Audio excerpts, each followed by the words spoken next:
বালিঘাট ও বালিহল স্টেশনের মাঝে CCR bridge সংস্কারের জন্য বালি ব্রিজে যান চলাচল নিয়ন্ত্রণ, আর তারপরে যাত্রীদের ভোগান্তি। ক্যান্সারে নেই আর ভয়, NCRI হবে এর জয়। আপনাদের ভরসা Netaji Subhash Chandra Bose cancer hospital. 2-3 kilometre হেঁটে বাস ধরতে যেতে হচ্ছে রাজচন্দ্রপুরে। দক্ষিণেশ্বর থেকে বালির দিকে যাওয়ার সমস্ত গাড়ি বাস ঘুরিয়ে দেওয়া হচ্ছে নিবেদিতা সেতু দিয়ে। বিপজ্জনকভাবে রেলিং এবং তারের জাল টপকে বাস ধরতে যাচ্ছেন অসহায় যাত্রীরা।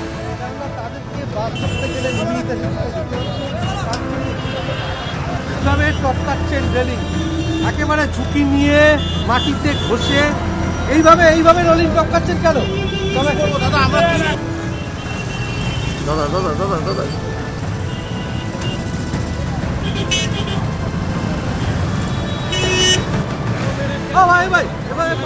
এই কাটা তার পেরোতে গেলে পুলিশের সঙ্গে বচসায় জড়ান যাত্রীরা।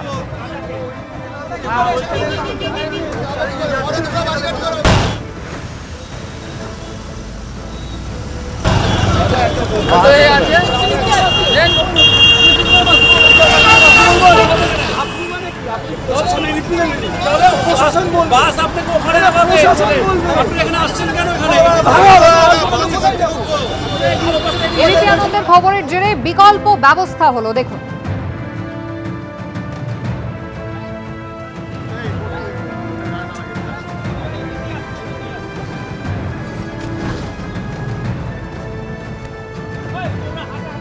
মিনিট হাঁটছি, প্রচুর আর বালি ব্রিজে কাজ হচ্ছে, আমরা শুনেছিলাম খবরটা, কিন্তু এইভাবে রাস্তা আটকে দেবে বুঝতে পারিনি। অফিস যেতে হচ্ছে, প্রচণ্ড লেট, এবার কি হবে জানি না। অফিসে গিয়ে সলভ যাবো এখন।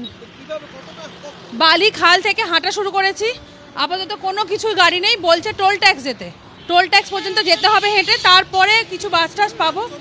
রাজচন্দ্রপুর থেকে যেতে হবে। দেখুন আমাদের তো পুরো হেঁটে হেঁটে ওখান থেকে আসতে হচ্ছে। হ্যাঁ, বালিঘাট থেকে, বালিঘাটের থেকে ওখানে কোনো রকমের কমিউনিকেশন কিছু নেই, ওখানে কোনো বোর্ডও টাঙায়নি, কেউ কিছু বলছেও না কোথা থেকে বাস চলবে না চলবে। তো সেই জন্য ওখান থেকে হেঁটে হেঁটে আসছি। এখন এখানে কোথায় বাস পাবো সেটাও জানি না। আমি যাব ধুলাগড়, তো ধুলাগড় যাওয়ার জন্য যে বাস, সেই বাস কোথা থেকে পাবো সেটা কেউই বলছে না।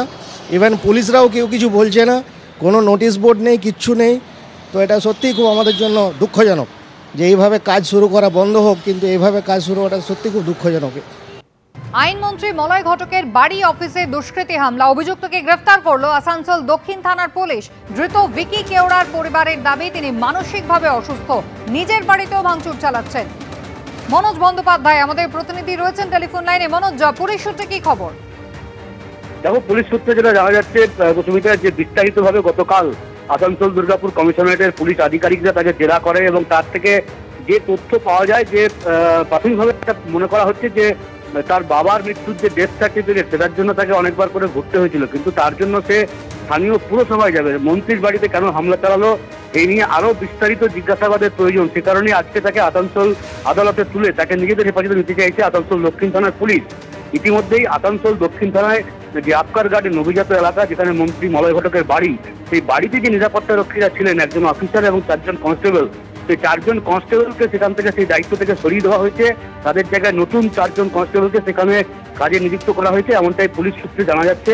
এবং এই ধৃত রাজু কেওড়াকে নিজেদের হেফাজতে নিয়ে আরো বিস্তারিত তদন্ত করতে চায় পুলিশ।